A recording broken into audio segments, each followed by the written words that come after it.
Good morning বন্ধুরা। সকালবেলা ঘুম থেকে উঠে সবার আগে ফ্রিজ পরিষ্কার করতে এসেছি। মানে ফ্রিজটা প্রচণ্ড নোংরা হয়েছে, জিনিসপত্র সমস্ত কিছু বার করে রাখলাম।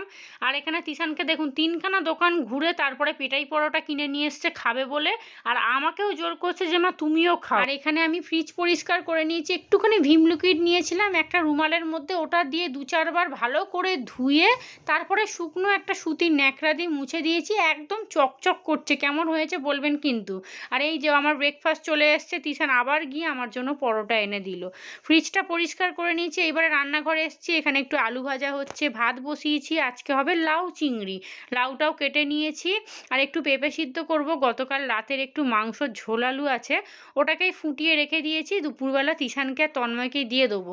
আর এখানে আমার জন্য হবে তেলাপিয়া মাছ সর্ষে দিয়ে। এখানে লাউ ঘন্টটা বসিয়ে দিচ্ছি, নামাবার আগে ধনেপাতা আর মিষ্টি দিয়ে দেবো, হয়ে যাবে লাউ ঘন্ট। মিনি ব্লগটা যদি ভালো লাগে অবশ্যই কিন্তু চ্যানেলটা সাবস্ক্রাইব